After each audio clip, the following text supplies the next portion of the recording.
செம்மணி மனித புதைகுழி விவகாரம் சம்பந்தமாகவும் மன்னாரிலே காற்றாலை சம்பந்தமாக ஏற்பட்டிருக்கின்ற அமைதியின்மை சம்பந்தமாகவும் இலங்கை மெதடிஸ்த திருச்சபையின் வடக்கு கிழக்கு திருமாவட்ட அவையாக அந்த மக்களோடு சேர்ந்து இருப்பதோடு அது மாத்திரமல்ல நீதிக்கான அவருடைய அடிப்படை கோரிக்கைகளை சமூகத்துக்கு கொண்டு வருகின்ற அடிப்படையிலே இந்த வேளையிலே நாங்கள் இந்த இடத்திலே கூடியிருக்கிறோம். ஆகவே இலங்கை மெதடிஸ்த திருச்சபையுடைய வடக்கு கிழக்கு திருமாவட்ட அவையினுடைய இந்த நீதி சம்பந்தமான அடிப்படை தன்மையை கோரிக்கை எங்கள் மத்தியில் இருக்கிற அருள்பணி ஜெகதாஸ் அடிகளார் அவர்கள் எங்களோடு பகிர்ந்து கொள்வார். இலங்கை மெதடிஸ்த திருச்சபையினுடைய வடக்கு கிழக்கு திருமாவட்ட அவையாக நாங்கள் இந்த இடத்திலே கூடி வந்திருக்கின்றோம். எங்களுக்கு தெரியும் செம்மணி மனித புதைகுழி அந்த விவகாரம் சம்பந்தமாக சிறப்பாக பாதிக்கப்பட்ட மக்களுக்கு நீதி தேவை. அந்த மனித புதைகுழி தொடர்ச்சியாக மனித புதைகுழி அகழ்வின் போது கிட்டத்தட்ட 300க்கும் அதிகமான மனித எலும்புக்கூடுகள் மீட்கப்பட்ட அந்த சூழலிலே மக்கள் பாதிக்கப்பட்ட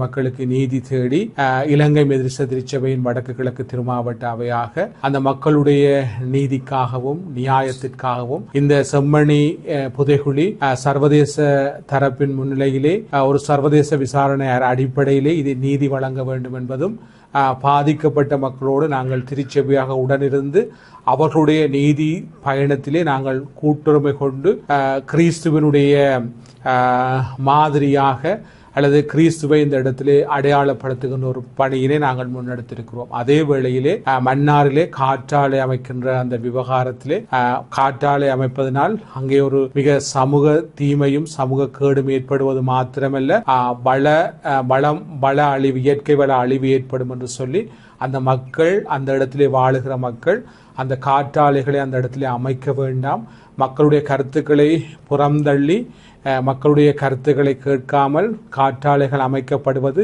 மக்களுடைய வாழ்வியலுக்கு கேடு விளைவிப்பதாக மாத்திரமல்ல அந்த வளமிக்க மண்ணை வனாந்தரமாக்குகிற செயற்பாடாக இருப்பதனால் அந்த மக்கள் 70 நாள் கடந்து தங்களுடைய அடிப்படை உரிமைகளுக்காக தங்களுடைய வாழ்வியலை இருப்பை காலமாக வாழ்ந்த அந்த மண்ணை தக்க வைப்பதற்காக 70 நாட்கள் கடந்து போராடி வருகிறார்கள். அந்த மக்களுடைய போராட்டத்திற்கு நீதி கிடைக்க வேண்டும், நியாயம் கிடைக்க வேண்டும் என்று சொல்லி போராடுகிற மக்களோடு எங்களையும் அடையாளப்படுத்துவதற்காக இலங்கை மெதடிஸ்த திருச்சபையினுடைய வடக்கு கிழக்கு திருமாவட்ட அவையாக வடக்கு கிழக்கு திருமாவட்ட அவையினுடைய தலைவர் அருட்பணி அருளானந்தம் சாமுவேல் சுவேந்திரன் அவருடைய தலைமையிலே திருப்பணியாளர்களாக நாங்கள் இந்த இடத்திலே கூடி வந்திருக்கிறோம்.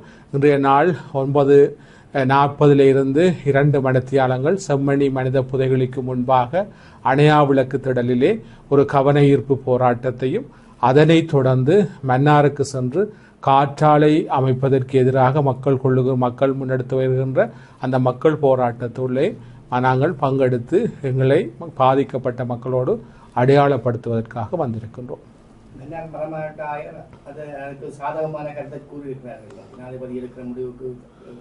உண்மையிலே இல்லை, அப்படியான சாதகமான கருத்தல்ல.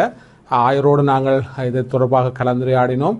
ஆயர் இது தொடர்பாக ஜனாதிபதியிடம் சென்று கதைத்த பொழுது ஜனாதிபதி அவர்கள் ஏலவே கடந்த அரசிலே தான் இந்த 15 காற்றாலைகள் அமைப்பதற்கான ஒப்பந்தம் செய்யப்படும், ஆகவே அதை நாங்கள் அமைத்து தீருவோம் என்று சொல்லியிருக்கிறார். ஆனால் மன்னார் மறைமாவட்ட ஆயர் இதற்கு எந்த ஒப்புதலும் கொடுக்கவில்லை.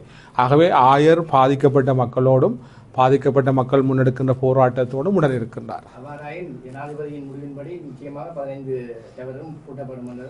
அது அரசனுடைய முடிவு, ஆனால் மக்கள் அது தேவையில்லை என்பது ஆகவே நாங்கள் பாதிக்கப்பட்ட மக்களுடைய சார்பிலே நாங்கள் மக்களோடு இருக்கிறோம். செம்மணி விவகாரத்தில் அகழ்வு பணிகள்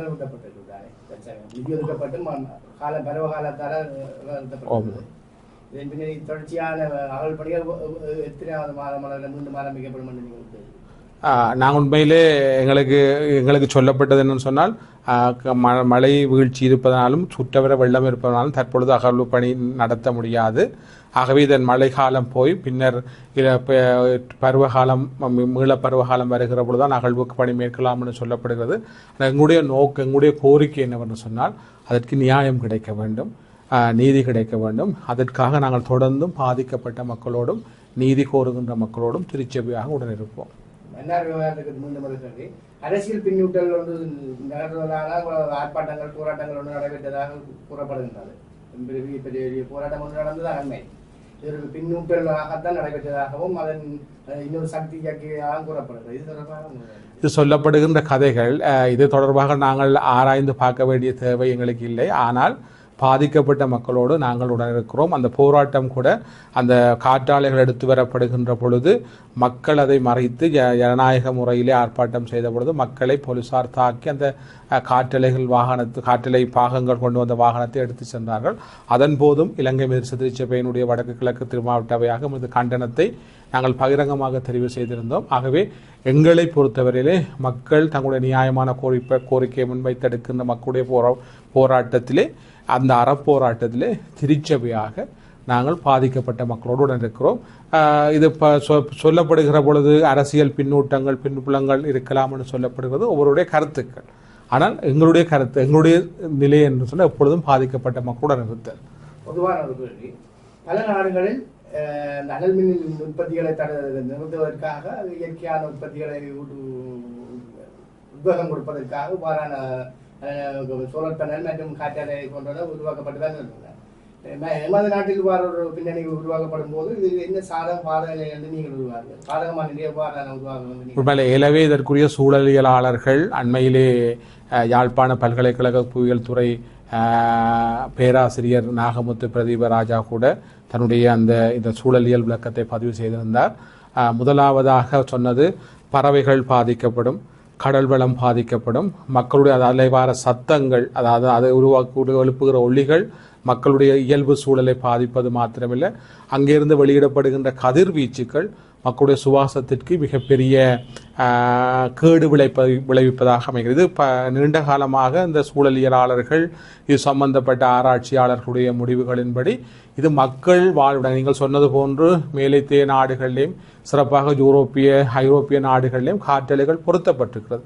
மக்கள் வாழ்விடங்களுக்கு அப்பால் வனாந்தரமான பகுதிகளிலும் காட்டுப்பகுதிகளிலும் தான் காற்றலைகள் இருக்குது. இது மக்கள் வாழ்விடங்களுக்குள்ளே பொருத்தப்பட்டிருப்பது அந்த மன்னார் மக்களுடைய சூழலை வெகுவாக பாதிப்பதாக இருக்கிறது. ஆகவே அதன் அடிப்படையில் நாங்கள் இந்த போராட்டத்திலே பங்கெடுக்கிறோம்.